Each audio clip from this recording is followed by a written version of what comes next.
इस वीडियो में मैं कॉम्प्लेक्स नंबर्स के अंदर डी मूवर्स थ्योरम के ऊपर 2 क्वेश्चन सॉल्व करने वाला हूँ, जिसकी वजह से तुम्हारा ये कॉन्सेप्ट पूरा का पूरा क्लियर हो जाएगा। अब सबसे पहले हमें ये चीज़ समझनी पड़ेगी कि अगर किसी चीज़ के ऊपर हमें डी मूवर्स थ्योरम अप्लाई करना है तो उस चीज़ का पोलर फॉर्म में होना बहुत ज़्यादा ज़रूरी है।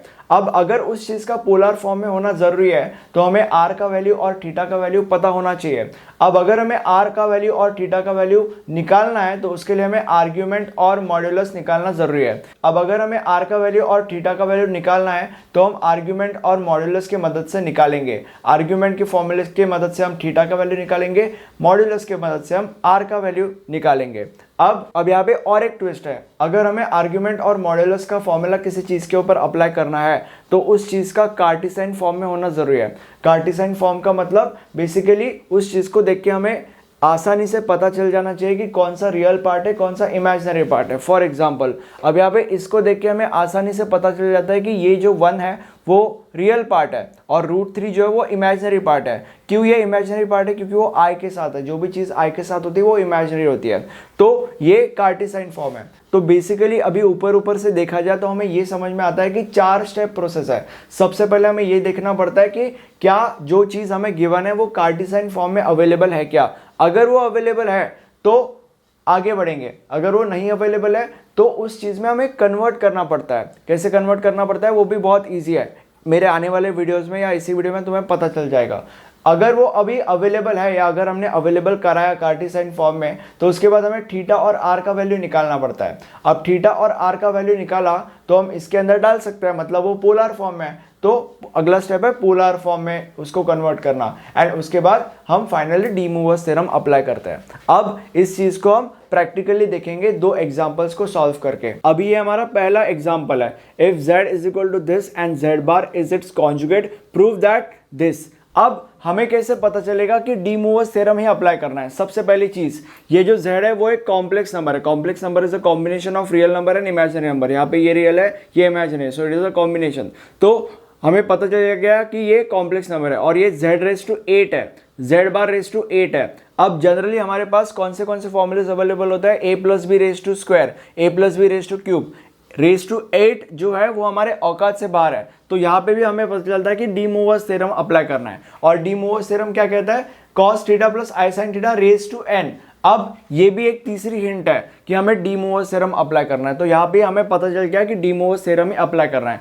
अब सबसे पहले स्टेप के ऊपर जंप करेंगे, क्या ये कार्टेशियन फॉर्म में अवेलेबल है? हाँ अवेलेबल है। अगर नहीं अवेलेबल होता तो हमें अवेलेबल कराना पड़ता था। अब कार्टेशियन फॉर्म में अवेलेबल है तो इसके लिए हम उसको x + iy के साथ कंपेयर करेंगे विद x + iy। अगर इसको हम इसके साथ कंपेयर करेंगे तो हमें पता चल गया कि x = 1 एंड y = √3। ठीक है, अब यहाँ पे x और y हमें पता चल गया, मतलब रियल कौन सा है, इमेजिनरी कौन सा है, हमें पता चल गया। अब हम थीटा और r का वैल्यू निकालेंगे। थीटा का वैल्यू हम आर्ग्यूमेंट के मदद से निकालेंगे। क्या फॉर्मूला है थीटा का, मतलब आर्ग्यूमेंट का? tan inverse imaginary term upon real term. तो यहाँ पे इमेजिनरी टर्म क्या है? √3 अपॉन रियल टर्म क्या है? 1। सो दैट इज tan इनवर्स √3। अब अगर tan इनवर्स √3 का वैल्यू तुमने कैल्सियम में डाला तो π/3 आता है। अब r का वैल्यू निकालेंगे। r का वैल्यू क्या होता है? √ इमेजिनरी टर्म का स्क्वायर प्लस रियल टर्म का स्क्वायर। सो इमेजिनरी टर्म का स्क्वायर मतलब √3 का स्क्वायर, दैट इज 3। ठीक है, तो यहाँ पे डायरेक्टली मैं 3 लिख रहा हूँ, प्लस रियल टर्म का स्क्वायर दैट इज 1 का स्क्वायर। सो 1 का स्क्वायर 1 है, so equals to √4 and equals to 2। तो बेसिकली हमें थीटा और आर का वैल्यू मिल चुका है। अब हम आगे बढ़ेंगे। अब हम स्टेप नंबर 3 के ऊपर जंप करेंगे, जो है पोलर फॉर्म में उसको कन्वर्ट करना। सो अभी पोलर फॉर्म में कन्वर्ट करना, इसका मतलब क्या होता है? यहाँ पे पोलर फॉर्म क्या है मैंने दिया रखा है, दे रखा है, z = r × cos θ + I sin θ। तो यहाँ पे r का वैल्यू क्या है? 2 है। सो r × cos थीटा का वैल्यू क्या है? π/3, cos π/3 प्लस I sin π/3। अब हमें यहाँ पे z का वैल्यू मिल चुका है। अब हम z बार का वैल्यू निकालेंगे, क्योंकि हमें जो प्रूफ करना है उसमें z बार का वैल्यू भी है। तो z बार का मतलब क्या होता है? z का कॉन्जुगेट। कॉन्जुगेट का मतलब होता है i का जो साइन है उसको चेंज कर दो, तो प्लस का माइनस हो जाएगा। So it would be cos pi upon 3 minus I sine pi upon 3। और एक चीज यहाँ पे मैंने इस चीज को इस चीज के साथ ही क्यों कंपेयर किया, क्योंकि ये कार्टेशियन फॉर्म में अवेलेबल है, इसलिए कार्टेशियन फॉर्म के साथ कंपेयर किया। ठीक है, अब आगे बढ़ते हैं। अब हमारा थर्ड स्टेप भी हो गया। फोर्थ स्टेप क्या था? डी मूवर्स थ्योरम अप्लाई करना। अब डी मूवर्स थ्योरम कैसे अप्लाई करेंगे? सबसे पहले हम प्रूफ करना चालू कर देंगे। मतलब ये जो है ये हमारा LHS है, जो RHS के इक्वल टू है, ये हमें प्रूफ करना है। सो LHS इक्वल्स टू, अब ये -2⁸ के बराबर है, वो हमें प्रूफ करना है। ठीक है, अब यहां पे हम डायरेक्टली चीजें सब्स्टिट्यूट कर देंगे।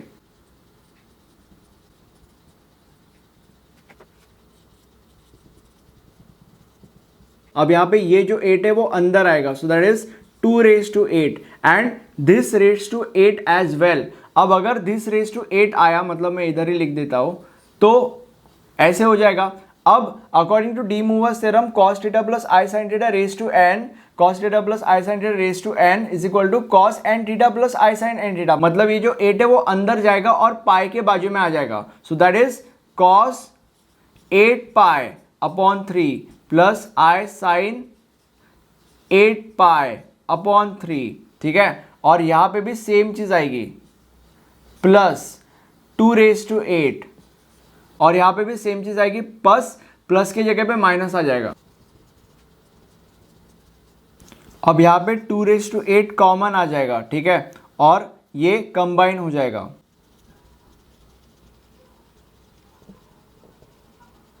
अब यहां पे ये और ये कट हो जाएगा, और क्या बचेगा हमारे पास? 2⁸ 2 cos 8 पाई अपॉन 3। ठीक है, अब यहां पे अगर तुमने कैल्सियम में cos 8 पाई/3 अगर वैल्यू डाला तो उसका आंसर आता है -1/2। सो दैट इज 2⁸ इंटू 2 इंटू -1/2। सो ये जो 2 है और ये जो 2 है कट हो जाएगा, और that would be -2⁸। So equals to -2⁸। ये हमारा आंसर है, और यही हमें प्रूफ करना था, और ये प्रूफ हो चुका है। अब अगले क्वेश्चन के ऊपर जंप करते हैं। आगे बढ़ने से पहले एक बहुत जरूरी चीज, अगर तुम्हें एग्जाम में बहुत अच्छे मार्क्स चाहिए और अल्टीमेटली अपने पॉइंटर्स बढ़ाने हैं, तो उसके लिए जो मैंने तुम्हारे लिए नोट्स बनाए हैं वो परफेक्ट है।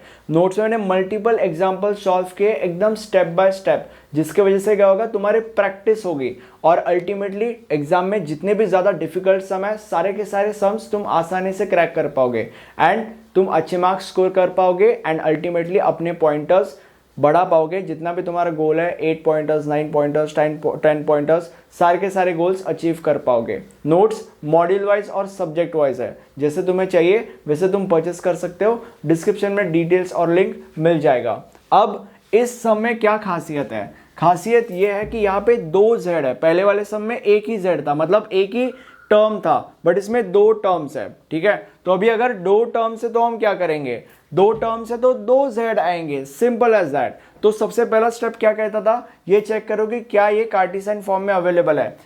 कार्टेशियन फॉर्म में ये और ये दोनों अवेलेबल है। कार्टेशियन फॉर्म देख लो वहां पे क्या है। अब x प्लस IY अवेलेबल है। ठीक है, अब यहाँ पे Z1 equals to compare this with x plus IY, तो x हमें पता चल जाता है कि 1 है, और y हमें पता चल जाता है कि √3 है। ठीक है, अब मैं एक बार बार कह रहा हूं, बार कह रहा हूं कि अगर कार्टेशियन फॉर्म में अवेलेबल नहीं है तो हमें अवेलेबल कराना पड़ता है। उसके लिए मेरा इंट्रोडक्शन वाला वीडियो देखो, इंट्रोडक्शन टू कॉम्प्लेक्स नंबर वाला, उसमें वो मैंने किया है। अगर तुम्हें अगर नहीं भी देखा दैट्स ओके, क्योंकि वो करना बहुत ज्यादा इजी रहता है, तुम्हें बस कॉन्जुगेट वगैरह लेना पड़ता है। ठीक है, अब XY हमें पता चल गया। यहाँ पे भी हमें, अब यहाँ पे ट्विस्ट है, यहाँ पे हमें x प्लस IY के साथ कंपेयर नहीं करना है, यहाँ पे हमें x माइनस IY के साथ कंपेयर करना है, क्योंकि 1 माइनस IY है। ठीक है, अब comparing it with x minus IY, so x is equal to 1 and y is equal to √3।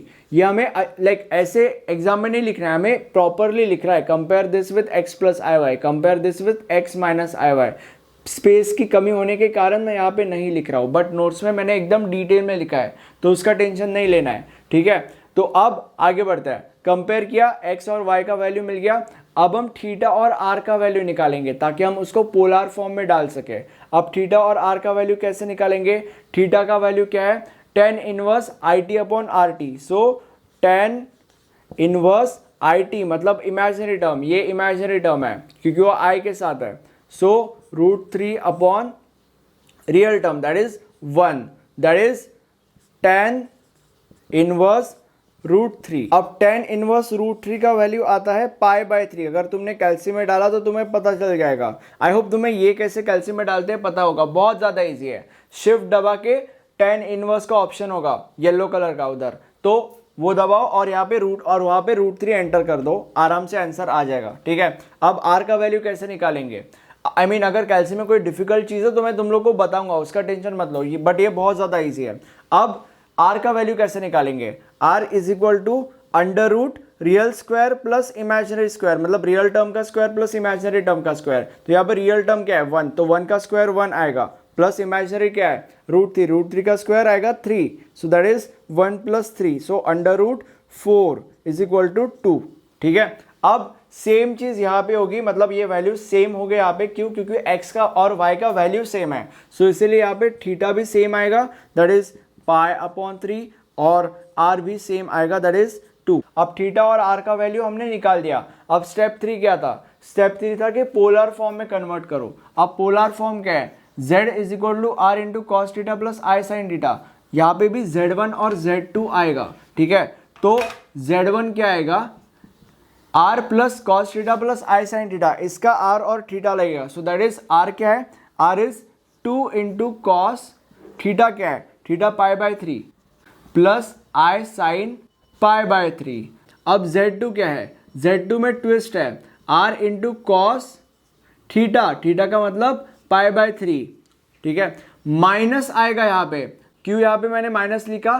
क्योंकि यहाँ पे हमने माइनस के साथ कंपेयर किया था, इसको हमने x माइनस IY के साथ कंपेयर किया था, मतलब ये टर्म ही माइनस है, इसके अंदर माइनस है, इसलिए हम माइनस यहाँ पे लिखेंगे। और यहाँ पे आगे वैसे का वैसा आई साइन π/3, और ये π/3 मैंने यहाँ से नहीं लिया है, यहाँ पे जो वैल्यूज आते हैं वो यहाँ पे लेने हैं। ठीक है, तो हमारे पास z1 और z2 का वैल्यू आ चुका है। अब हमारा आखिरी स्टेप क्या था? डी मूवर्स थ्योरम अप्लाई करना। अब हम क्वेश्चन में देखेंगे हमें क्या प्रूफ करना है। हमें ये प्रूफ करना है, ये हमने z1 कंसिडर किया था, ये हमने z2 कंसिडर किया था। अब इसके जगह पे हम इनके वैल्यूज डाल देंगे, LHS इक्वल्स टू दिस। ठीक है, ये मैं लिखता नहीं हूँ क्योंकि बहुत सारी चीजें हमें करनी है, और उसके बाद इसके अंदर हम z1 और z2 के वैल्यू डाल देंगे।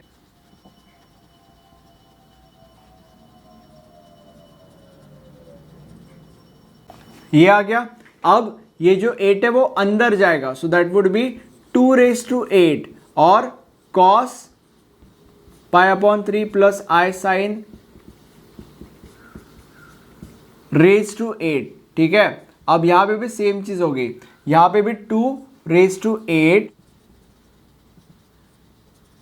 अब डी मूवर्स लगेगा। डी मूवर्स क्या कहता है? cos theta plus i sine theta raise to n is equal to cos n theta plus i sine n theta, मतलब n जो है वो अंदर जाता है और इस थीटा के साथ मल्टीप्लाई कर जाता है, तो यहाँ पे भी सेम चीज होगी, सो दैट इज 2�8, 8 अंदर जाएगा, so that would be cos 8π/3 plus i sine 8π/3। ठीक है, यहाँ पे भी सेम होगा आगे।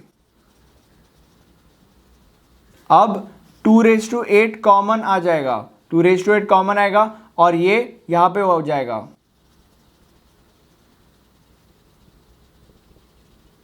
ये माइनस और ये प्लस कट हो जाएगा, और यहां पे बचेगा 2�8 2 cos 8π/3। अब अगर तुमने कैल्सी में cos 8π/3 डाला तो उसका आंसर निकलता है -1/2, सो दैट इज 2�8 2 इंटू -1/2, तो ये 2 और 2 कैंसिल हो जाएगा और बचेगा -2�8। ये तुम्हारा आंसर आएगा और जो हमें प्रूफ करना है। ठीक है, अब ये कैल्सी में कैसे डालते हैं? अब मेरा कैल्सी थोड़ा सा खराब हो चुका है, बट फिर भी मैं तुम्हें बताने का प्रयत्न करता हूँ। ठीक है, अब यहाँ पे सबसे पहले कॉस दबाओ, फिर उसके बाद 2 डब्बे, ऊपर डब्बा नीचे डब्बा, फिर इधर 8 और ये π/3 और ये ब्रैकेट क्लोज, और उसका आंसर आया -1/2।